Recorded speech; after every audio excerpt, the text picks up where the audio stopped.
welcome about unleashing the power of female voices and crafting a new narrative of modern female trailblazers. So welcome to my video podcast. For those of you who are tuning in for the first time, welcome. And for those of you who are now fans, thank you so much for coming back. The Executive Encore podcast and YouTube playlist is a series dedicated to inspiring women to forge their own paths as they embrace longevity. We're living longer lives. So today I am thrilled to introduce Nicole Donnelly, a captivating keynote speaker and the host of Tales of Misadventure, a remarkable podcast where entrepreneurs share their stories of what they did in pivotal moments of failure or setbacks to set up and turn their lemons into lemonade. Nicole comes from Ashburn, Virginia. And as my fans will know, I like to connect with women where they live because they live all over the world. Actually, Nicole lives in a place that is a major hub for data centers. It's known for beautiful scenery and a rich history, which I don't know a lot about, but I'm intrigued. It's called Data Center Alley, and the infrastructure is utilized all around the globe. An estimated 70% of the world's internet traffic travels through the Data Center Alley each day. So now I'm going to introduce Nicole, who's quoted as saying, behind every triumphant entrepreneur lies a trail of mistakes, mishaps, and regrets. And I'm going to add, and valuable lessons. With 20 years experience, Nicole has dedicated herself to crafting exceptional customer experiences. As the founder of DMG Digital, a pioneer marketing agency, she continues to assist B2B manufacturers in delighting customers through e-commerce, transformation, and digital marketing strategies. In this area, Nicole shines as the live stream host of Manufacturing E-commerce Success. You got to look it up. As Nicole embarks on her own journey of transition into her encore years, she has exciting plans to relaunch her podcast with a new show in the second quarter of 2024. In our conversation today, Nicole will focus on her vision for her new show, which is empowering women to discover their voices. Right, Nicole? Yes, absolutely. In her new show, Nicole's upcoming episodes will artfully blend historical narratives of influential women with captivating interviews featuring modern female trailblazers. As many of my guests and colleagues and my clients know, I love historical fiction about women's lives through the 19th and 20th centuries. So I'm really looking forward to watching and listening to Nicole's new show. Nicole, thank you so much for joining us today. And how are you doing down in Ashburn? It's quite funny, actually. There's data centers everywhere, and it's just these big, huge warehouses that are full of servers. So it's quite a sight. And if anyone who doesn't know and would see them, they'd be like, what is inside these huge buildings? So unusual. Yep. 70% of all internet traffic runs right through Ashburn. So aside from the name.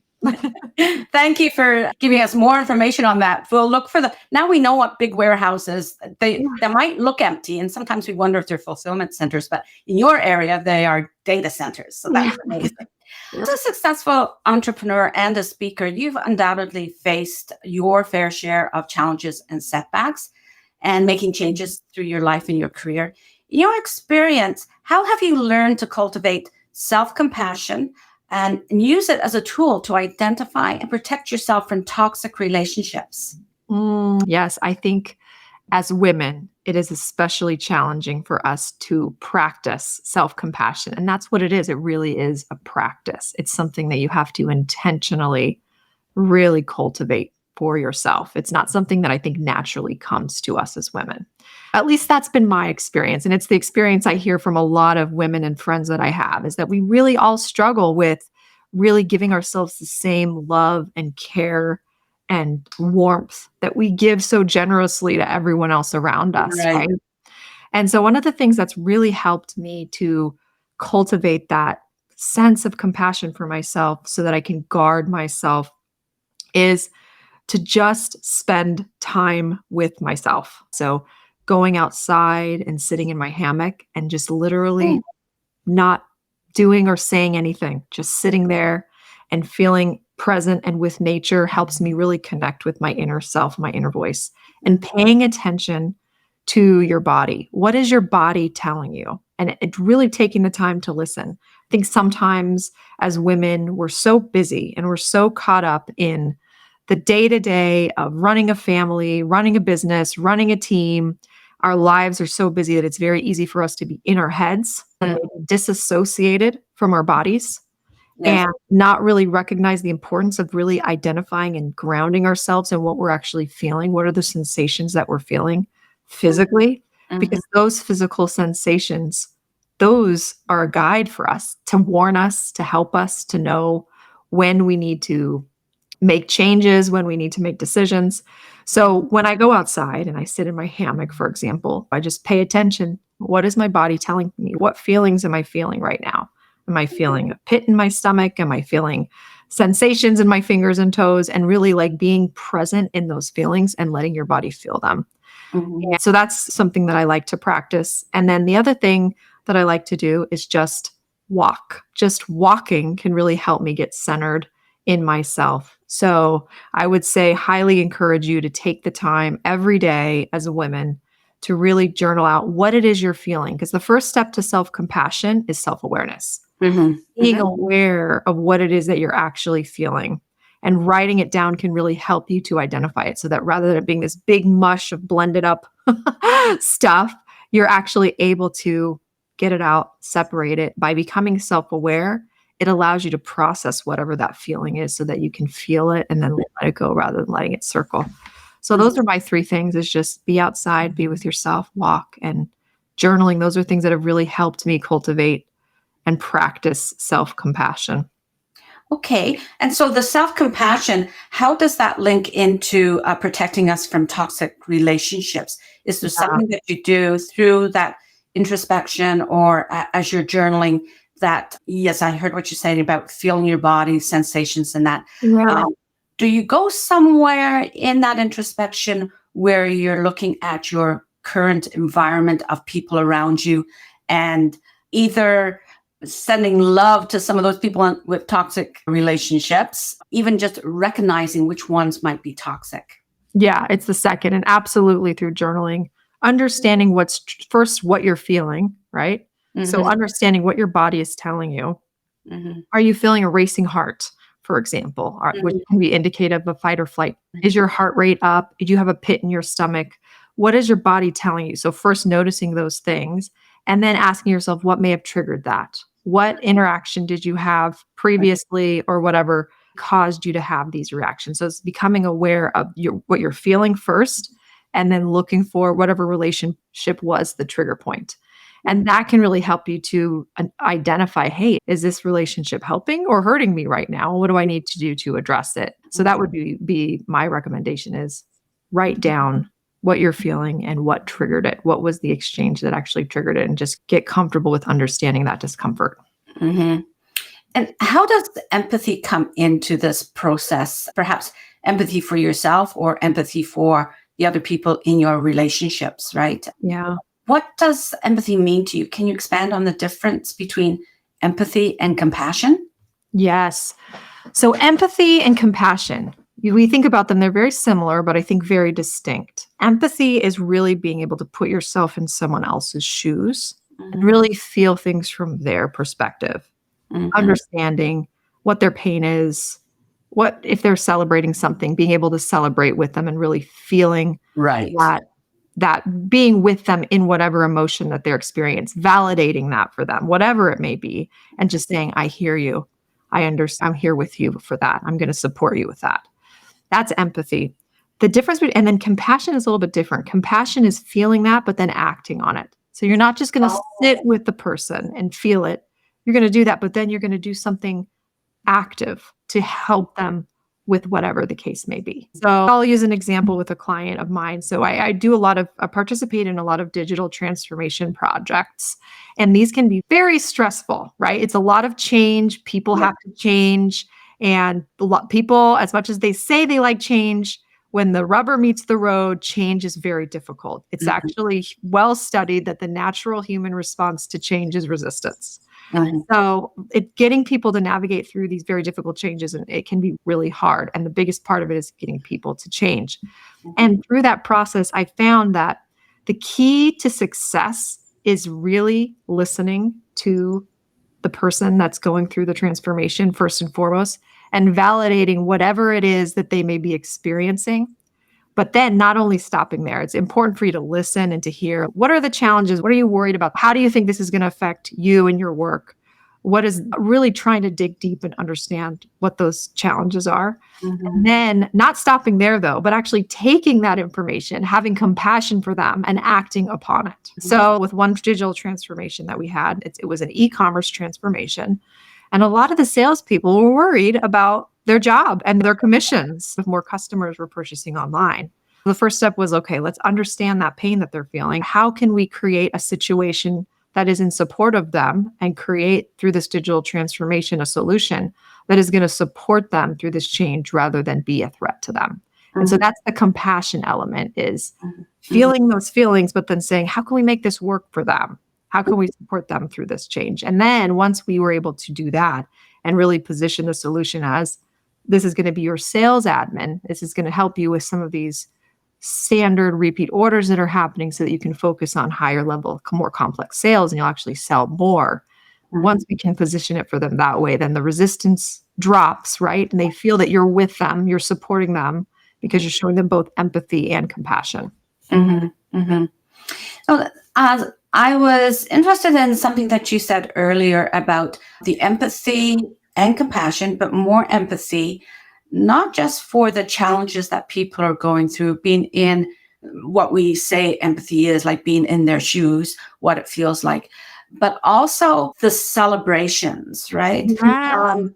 To really be involved in people's celebrations, what they're feeling, because I think that's a big part of empathy and compassion as well. They've Mhm. gone through change and it's been challenging for them. They've come out on the other side probably very excited about what's to come. And if we let that fall flat and just celebrate, have a party without actually asking people what it feels like to celebrate after gone through that transformation, I think that's a missing element of empathy and compassion as we know it now. Mhm. I love that point. It's so important for us to celebrate. That's Yeah. beautiful. And even to be an act, like you said, take action to help them to bring out those feelings, especially for people who are going through a life change. It is daunting sometimes to just miss those opportunities to celebrate or to help them celebrate. And this comes into validating their choices, right? To Right. validate their choice with some kind of celebration, asking them how they feel about this transformation, how it's Mm. going for them, the challenges. How do you feel now? We quite often ask, how will you feel when you go through this transformation? But I think it's important for us to use our empathy and compassion for that as well. Oh, I love that. It's so true because I think we don't take enough time to celebrate the wins that Yeah. we have. Yeah. And that's such a huge part of giving ourselves compassion, is really taking a moment to be proud and to be happy and to Yeah. feel joy and fulfillment in whatever difficult transformation that we just went through, because that's really what helps Yeah. us feel even more of that compassion, both for ourselves and for other people. That's wonderful. Thank you. You've given me another way of looking at this self compassion and empathy and what that really means. We usually look at it as, so what's the struggle the person's going through, but we're missing the point if we don't help them to celebrate and actually validate their choice and enjoy the fruits of their transformation, right? Right. That's a great segue into the part of this show that I call Every Moment Matters. Was there a time in your life or your career where you actually saw what fulfillment would look like for you as you went into I'm not going to call it twilight, but I didn't. Sorry to all my fans if I use words like that. But into that time where you're actually thinking about what your encore is going to be.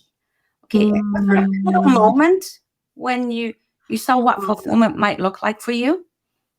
This is such a wonderful question, Patricia. Yeah, I will say I had that moment recently. 6 months ago, I was invited to speak as a keynote speaker at a conference. And it was my very first time doing a public speaking engagement. I had never done it before. Oh, I've spoken publicly at my church and in various capacities, but not on a professional. I was so honored that this lovely colleague invited me to do this. And it was something I wanted to do and felt like in my career I wanted to do more public speaking. This was a great opportunity for me to share a story that really meant a lot to me, something that I would hope would inspire change in the audience from the story. And so I rose to the challenge and said I would do this. I have this story to tell. And I think that there's a story here that people need to hear that will help, that will benefit them. And it was a story specifically about manufacturing and digital transformation and how to help these manufacturing companies make their way through digital transformation. And I got to tell you, the day before I spoke, I went to the venue to just check it out and get a lay of the land and kind of get comfortable. I wanted to go see where I'd be speaking and all of that. And it was in a theater, which is unusual for a conference. Usually you're in a conference center, but this was actually this really cool venue. It was a whole bunch of like theaters in New York City. And I remember walking into the theater, and I'll never forget, I walked on the stage and my whole body just tingled, like this feeling of just pure joy as I stepped on that stage. And I stood on that stage, and it wasn't even the day, it was the day before. I stood on that stage, and I knew when I stood there, I was like, this is what I need to do. This is what I'm meant to do. I belong on this stage helping to inspire people and share stories that are going to help people feel motivated to want to change and make a difference and really help and have that platform to do it. I was like, that was a moment where I was like, oh, I want to do this. This is what I wanted. It took me 42 years to figure it out. There I was. So that was it for me, was like, and I think one of the things I'll say is I have this part of myself that really naturally wants to inspire. And there's been times as a woman where that's just, these other things are more important, or this isn't as good of a gift, if you will, this natural inclination I have. I want to inspire people or speak with motivational speaking, if you will. And I realized that there is really a lot of power and that the world needs that specific gift. So my advice to every woman out there is, if there's a part of yourself that you feel like you judge because you think, oh, this isn't good enough, or this isn't something that's really going to add value to the world, as I would challenge you to lean into those parts of yourself that are calling to you, that you want to develop and cultivate more. Lean into them rather than try to hide from them or repress them, because those are the parts of you that the world needs. Mm-hmm, mm-hmm. I hope people who are listening now are taking that in and thinking about self-compassion and empathy for self, and seeing where they have that natural talent that they have used for someone else's, and how now we can shift that more to how that's going to be for ourselves and celebrate that for ourselves. And even if it is something that we're still going out and inspiring other people, we become inspired. I can't tell you how inspired I am when I speak to women like you that make me think a different way. And it's just wonderful. So I wanted to shift just for a moment to the insights that you've had about compassion and empathy. What would be your call to action to people who are listening today? I know you have mentioned one about this, but is there something in particular? And at the same time, how can people reach you? Yes, great question. So my advice would be for women to slow down and just listen and make time for yourself. Make time for yourself. And you don't have to do anything structured or fancy. It's literally as simple as just sitting outside and just learning to be with yourself. Just be. There's no expectation. I'll never forget one time I was sitting in my hammock and I started to feel this pressure, like, oh, I'm wasting time. I should be doing something while I'm sitting here. And it dawned on me in that moment. I was like, I am doing something. I'm caring for myself. It's a beautiful thing to just be with yourself and be alone, just to be. If you think about a child, all of us have had that wonderful experience when we hold a child in our arms whether it's ours or someone else's. And that child, you just naturally have affection for. They don't have to do anything. They don't have to be any way. You just love them. Yeah. If only we could give that to ourselves to just Self. say, I just love myself. I just as I am. I'm just going to be here in this moment. I'm going to sit here. I'm just going to enjoy being like you would when you hold a child in your arms. And so that's my advice is don't be afraid to just be with yourself. There is such power and beauty and fulfillment in really knowing yourself at that level. So that would be my advice about how you can cultivate empathy and compassion for yourself. Good. And I would imagine your hammock is like the arms of an adult. Right? You're just wrapping yourself into that hammock. So the environment matters. Yeah. So where can people contact you? Especially like the information will be in the show notes, but is there anything like your website, email, or anything that you would like to express in the video or the podcast so that people can reach you? Yeah, you can reach me on LinkedIn, Nicole Donnelly. It's Nicole-Donnelly-DMG. My website is dmgdigital.io, so you can also connect with me there. So those would be the two places that you can find me. Okay. And we'll be looking forward to seeing your link for the new podcast as well. Whenever that comes out, I'll go back in and I'll edit that. So please let us know. Thank you, Patricia. It's been my pleasure to be on your show. Thank you for having me. Thank you. Now I'd like to thank your audience and your followers and my incredible audience. As we live longer lives, we are more likely to experience those moments when compassion for ourselves and empathy is crucial for a better understanding to contribute to us finding fulfillment. Nicole has made that connection quite a few times today. That's where your executive encore begins. So join me live or on the replay as I share conversations with inspiring women and thought leaders like Nicole. We'll explore the secrets to personal and professional fulfillment and dive into the joys of finding fulfillment as we live longer and navigate those unexpected challenges and setbacks in great fashion to celebrate.